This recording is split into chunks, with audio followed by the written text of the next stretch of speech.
Night falls on a quiet Brooklyn street. Emily, 20, female, sits helplessly as her electric wheelchair dies in the middle of the road. Cars zoom by, strangers ignore her. Suddenly headlights stop, and Jake, 30, male, steps out of a dusty pickup truck. He kneels beside her wheelchair, inspecting it with calm focus. Emily's eyes fill with hope. Jake smiles gently. "Don't worry, I've got you." The camera zooms on the broken wheelchair as tension, emotion, and suspense fill the air. Like, share, and subscribe, and tell us where you're watching from. Now let's get started. Emily Parker had always been careful when traveling across Brooklyn after dark, especially during the fall, when the wind turned sharp and the streets felt colder than usual. That evening she left her university library with a backpack full of notes and a mind full of deadlines. Her electric wheelchair hummed steadily as she rolled down the sidewalk, the glow of streetlights reflecting off the wet pavement from a light drizzle earlier. She felt tired but peaceful, until the sudden beep from her wheelchair made her heart freeze. Another beep followed, louder this time, and then everything went silent. She tapped the control panel again, hoping it was just a loose wire or a temporary glitch, but the wheelchair didn't respond. The wheels locked. The lights died. The motor shut off completely. Emily swallowed hard as panic crept up her spine. She tried her phone next, but even that betrayed her. 5% battery. The street was quiet, the traffic light at the corner, blinking red, and footsteps echoed from far away. People passed her, glancing briefly but avoiding eye contact, as if her problems were too heavy for them to acknowledge. The cold wind brushed against her face and she pulled her jacket tighter. Emily knew this wasn't just an inconvenience.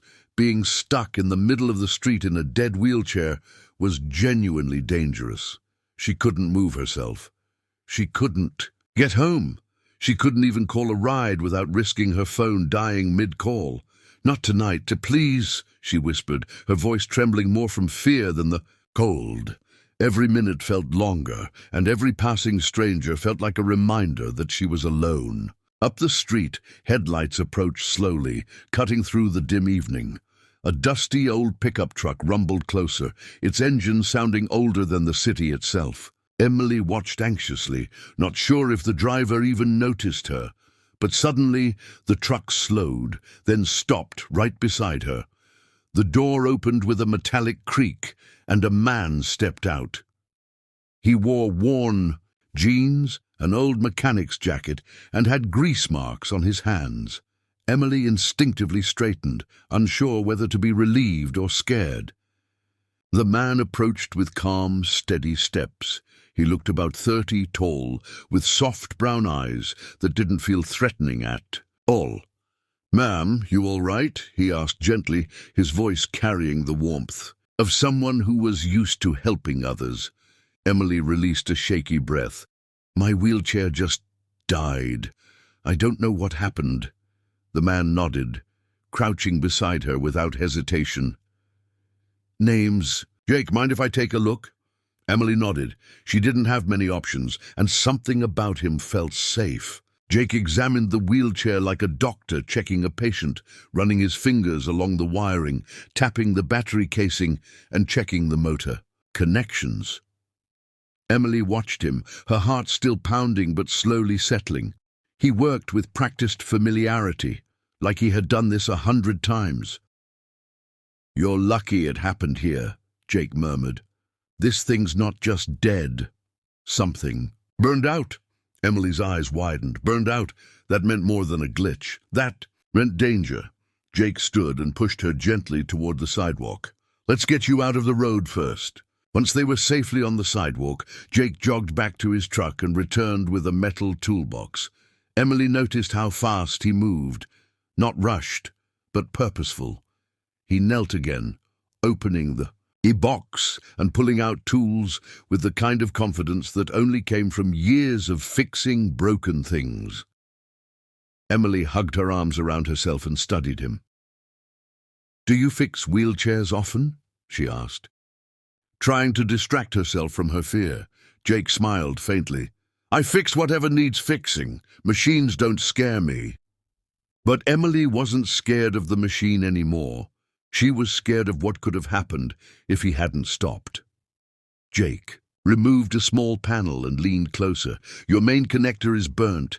If you kept going, this battery might have overheated. Emily felt a chill deeper than the wind this time. Overheated? Fires?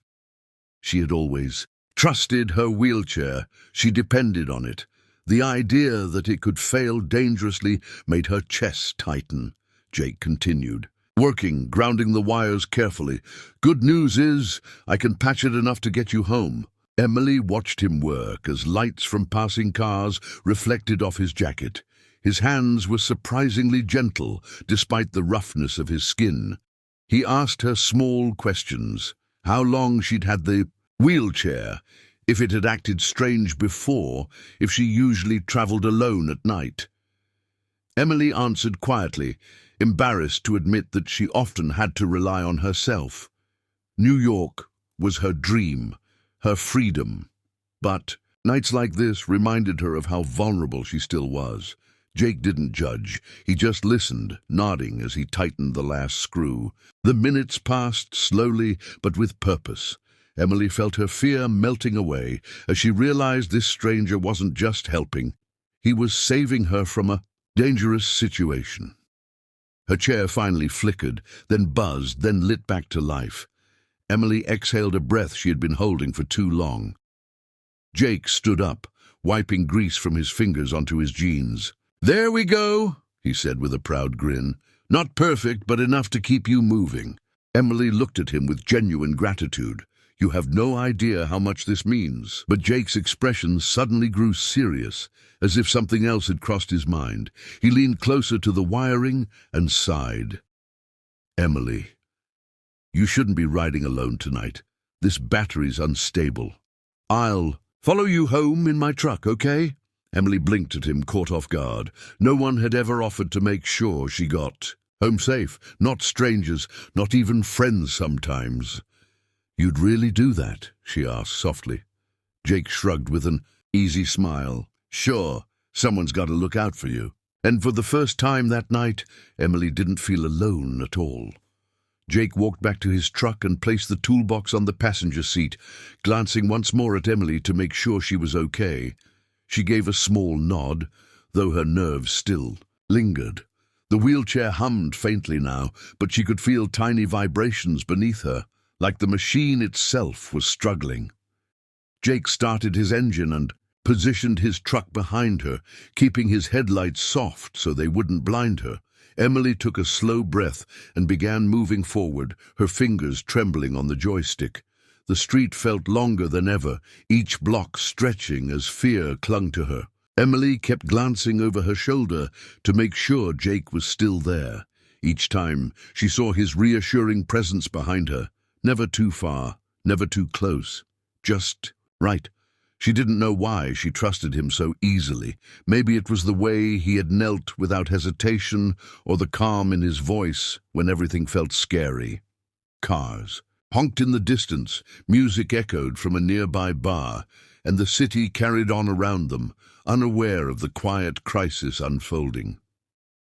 Emily tightened her scarf as cold air brushed her cheeks again. Halfway to her building, the wheelchair jerked. Emily gasped as the wheels stuttered, almost stopping. The motor made an unsettling, crackling sound. "Oh, no," she whispered. Jake honked gently, signaling her to stop. Emily froze as he parked and rushed toward her. He knelt again, this time with a sharper urgency in his movements. "Something's heating up again," he muttered, touching the side panel. It felt warm. Too warm. Emily's heartbeat quickened. "Am I going to be stuck here again?" she asked, her voice fragile. Jake shook his head. "Not if I can help it." He opened the panel and a puff of warm air escaped. Jake sighed, rubbing his forehead. "The battery casing is cracked," he explained. "It's leaking heat instead of containing it." Emily swallowed hard. "Is that dangerous?" Jake hesitated, then nodded. "It can be." She felt her chest tighten again, but Jake didn't panic. He pulled a small flashlight from his pocket and leaned closer. "Good news is, I have a backup fuse and a temporary insulation patch. Emily blinked in surprise. Why do you carry all that? Jake chuckled. Because New York breaks everything. The wind grew colder while Jake worked. People walked by, but no one stopped to ask questions. New York had a way of minding its own business, even during moments that mattered. Emily watched. Jake's hands moved fast but steady. He cut a small piece of heat-resistant tape, placed it on the broken casing, secured a new fuse, and tightened everything back, together. Finally, he pressed the power switch. The wheelchair lit up again, this time with a smoother hum. Emily released a breath she didn't realize she'd been holding. You're like magic, she said softly. Jake laughed. More like stubborn. When they started moving again, Emily found herself talking to Jake more, maybe to distract herself from the fear, maybe because she truly felt comfortable around him. She learned he lived outside New York, in a small town where he owned a tiny repair shop. He drove into the city once a week for parts and late-night jobs that paid extra. Emily told him she studied biomedical engineering, hoping one day to design safer mobility devices. Jake smiled at that. Then maybe someday you'll build something that'll make my job easier. He joked. Emily smiled back. Maybe I will. They turned onto a quieter street, lined with brownstone apartments and flickering porch lights. Emily recognized the place and felt a wave of relief. She was close to home. But suddenly, a group of loud teenagers ran across the sidewalk, startling her. She swerved instinctively, and the wheelchair jerked again. Emily's breath hitched. Jake immediately stepped out of his truck and jogged to her side. Hey, you all right? She nodded, though her eyes were glossy. I don't like losing control. Jake rested a gentle hand on the wheelchair's handle. I get that. You're safe. I'm right here. At last, they reached Emily's apartment building, a tall brick structure with warm lights glowing through the lobby windows. Emily stopped near the entrance and turned to face Jake. He looked tired, his hair messy, his jacket dusty, but there was kindness in every line on his face. Thank you, she said quietly. I don't know what would have happened if you didn't stop. Tonight, Jake shrugged, but his eyes softened. You'd be surprised how strong you are, but still, I'm glad I was here. Emily felt warmth in her chest, a feeling she hadn't expected tonight. Before he could leave, the wheelchair beeped again, but this time softly, just a battery warning. Emily sighed in relief. I think she's done for the night, she joked. Weakly, Jake smiled and offered to help her inside, but Emily shook her head. I can make it from here. He stepped back, but didn't turn away. Emily, listen. Tomorrow, I can come back and fix it properly, free of charge. You shouldn't be stuck with a faulty chair. Emily blinked. You'd come all the way back here? Jake nodded. Yeah. Someone's got to make sure you're safe. Emily hesitated, then smiled, a real, genuine smile. Then, can I buy you coffee tomorrow as a thank you? Jake chuckled softly. I'd like that. She watched him walk back to his truck, the warm glow of streetlights reflecting off his tired posture. Emily whispered to herself, maybe tonight wasn't a disaster after all. As Jake drove away, he glanced at her building one last time, not out of obligation but out of worry, and something new he couldn't yet name. The next morning, sunlight filtered through Emily's window, warming her face as she slowly opened her eyes. For a moment she expected the stress of last night to hit her again, but instead she felt a strange, calming warmth. She remembered Jake's tired smile, the way he had followed behind her like a silent guardian, and how he promised to return. Emily rarely depended on anyone, and letting someone help her had felt foreign. But with Jake, it didn't feel like weakness, it felt like safety. She brushed her hair back, looked at her half-charged wheelchair and whispered, "Please don't die today." Emily got dressed, moved to her living room and checked the time on her phone. 9:07 a.m. She wasn't sure when Jake would show up, or if he'd even remember, People said things in stressful moments all the time, especially kind strangers who felt responsible. But Jake didn't strike her as the type who made empty promises. Still, doubt crept in. What if he forgot? What if he had other jobs? What if she had misread his kindness? She was adjusting the blanket on her lap when she heard a faint rumble outside her window. She rolled toward the window and peeked through the curtains. There it was, the same dusty pickup truck from last night, parked neatly in front of her building. Emily felt her chest warm, unexpectedly. Jake stepped out, carrying a bigger toolbox this time, along with a small bag of something. He looked freshly showered, hair slightly damp, and surprisingly awake for someone who had been working late the night before. Emily rolled toward the door, unlocked it, and waited. A moment later, the doorbell rang. When she opened it, Jake stood there with a small smile and 2 coffees. "You mentioned wanting to thank me," he said, holding out 1 cup, "but I figured we both deserved caffeine before I battled that wheelchair again." Emily laughed, really laughed, and let him inside. Jake placed his tools on the floor and knelt beside the wheelchair like it was an old friend he intended to scold. Emily sipped her coffee, watching him work with the same intense focus he had last night. "Do you always wake up early to fix strangers' problems?" she teased. Jake glanced up. "Only when the stranger almost got cooked by her own battery." Jake carefully opened the panel again, pulling out the improvised patches he'd put on the night before. "This thing needs a full rebuild," he muttered. "Whoever sold you this cut corners." Emily sighed. "Insurance barely covers the basics." Jake nodded, understanding too well how the world treated people who needed help.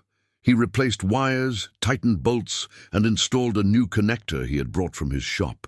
Every so often he explained what he was fixing, because she asked, but because he wanted her to feel in control again. "You should know what you're relying on," he told her. While Jake worked, Emily found herself studying him, not in a romantic way, but in a deeply curious one. How did someone like him end up stopping for her? In New York, kindness wasn't rare, but it wasn't common either. "Why did you even pull over last night?" she asked softly.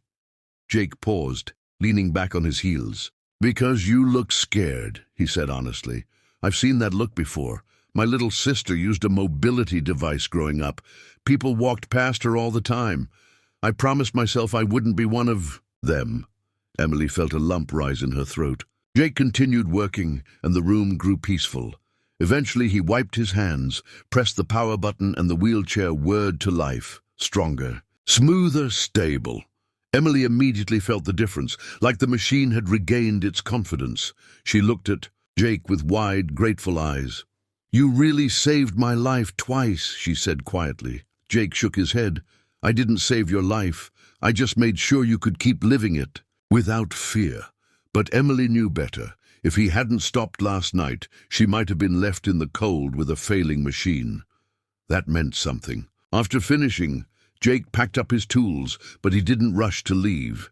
Instead, he sat on the couch across from her, sipping the last of his coffee. The room felt warmer than before, filled with something unspoken.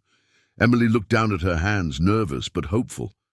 "Jake, you didn't have to come back today, but I'm glad you did." Jake gave a gentle smile. "I'm glad too." Silence followed. Not awkward but comfortable. Emily had spent so long doing everything alone that she forgot what it felt like to be genuinely cared for. Jake eventually stood, glancing at his watch. "I've got to head back to the shop. I've got a few repairs waiting." Emily nodded, feeling a tug of disappointment. "Will I see you again?" she asked softly. Jake hesitated, then stepped closer, resting a hand on the back of her. "Wheelchair, not controlling, just steady. Only if you want to," he replied. Emily smiled, her heart lighter. "Then, yes, I'd like that." Jake smiled back, then walked toward the door. Before leaving, he turned around once more. "If anything breaks, call me. I'll be there." And for the first time in a long time, Emily believed someone meant those words.